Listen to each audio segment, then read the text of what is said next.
Hello, everybody. It's me again. And yes, I have different colored t-shirts besides black for a change. Um, Today, I'm going to be doing another vape review, but this time it's not a juice. I'm going to be reviewing a tank and a coil. This is the SMOK Cloud King Beast. It holds nearly 6 milligrams of juice, or maybe a little bit more. This is a huge tank. The coil I'm using is the V12 T14. This actually has 14 coils in it, 7 stacked on top of each other. This thing is very fitting of the name Cloud King Beast because this thing produces a cloud. And because there's 14 coils in there, I have to run it at a higher wattage because it takes a lot of power to fire up 14 coils. I filled up the tank and let it sit for about 10 or 15 minutes to make sure that the cotton was properly saturated and the juice was wicked up. The last thing you want to do is get a dry hit in one of these babies. So we're going to give it a shot and see what this thing can do.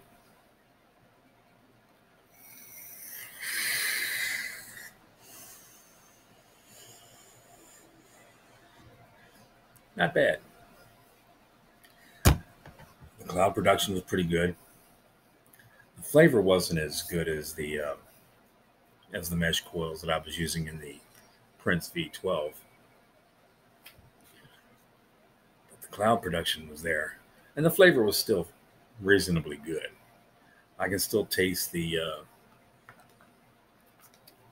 80s radical juice that I was using. Compliments of mountainvapors.net.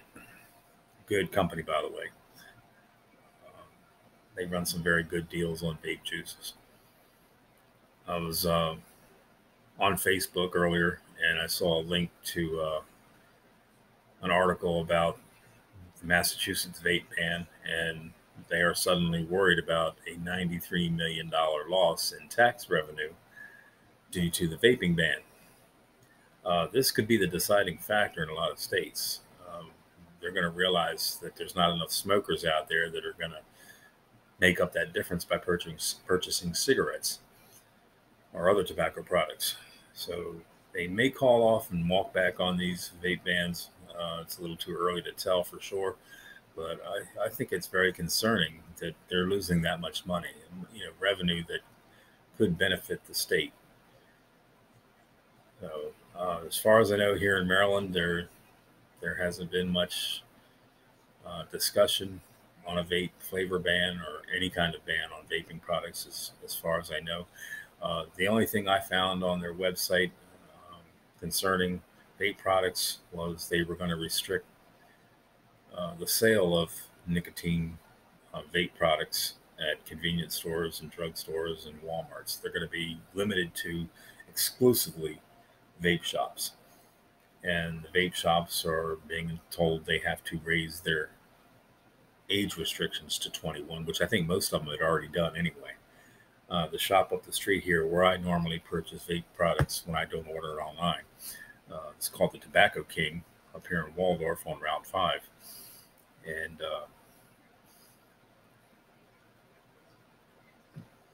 they have a big sign on the door saying, no one under 21 admitted.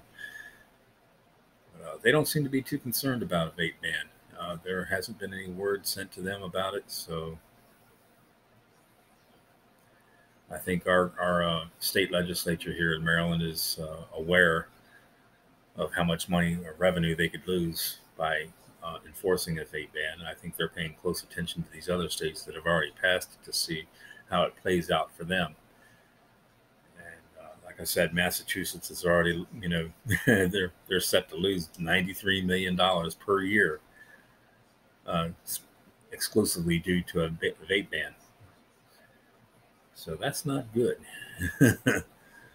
And there's not going to be enough tax revenue from other tobacco products to make up for that, because a lot of people are giving up cigarettes and switching for other options.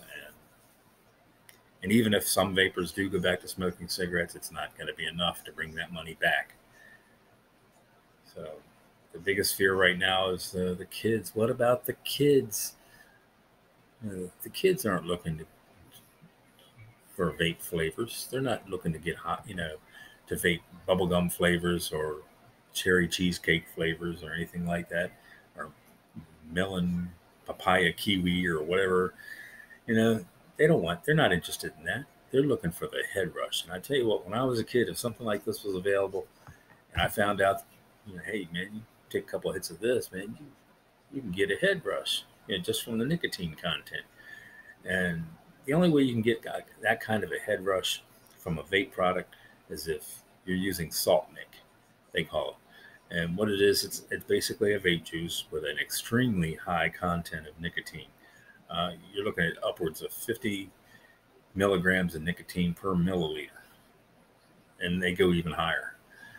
And that's ridiculous, man. People who are trying to quit smoking, they're not going to want to do large amounts of nicotine. The idea of vaping is to wean yourself off of the nicotine. And as I've pointed out in some of my other videos, I started out at 18 milligrams, which was fairly high. And I went down to 6, and now I'm down to 3. And eventually I might go down to 0. That's still a possibility. I'm not really prepared to go that route yet. But in the event that I do, I will probably continue vaping just for the flavors, man. The flavors are incredible. And there's such a wide variety of different flavors. And just being a cloud chaser is fun to me.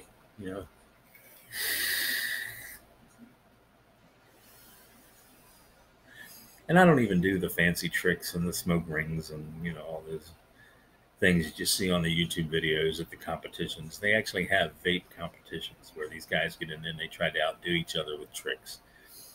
And check those out. I'm sure a quick Google search, you'd be able to find them. Some of them, I admit, they're amazing. They're amazing and fun to watch, but I don't want to participate in that.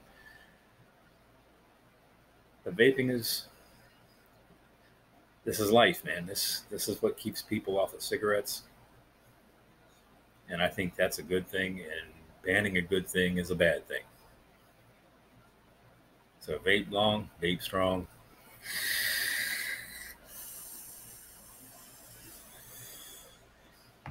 And I've got a few other juices that I got in my mystery box from Mountain Vapors, and I'm probably going to be doing reviews on them when I use up the ones that I've got currently. I've got like 2 different bottles of juices open right now, and I've already done reviews on them, and I don't want to open up another one until I'm finished with those. So have a good one. And I'll see you on Twitter or Facebook.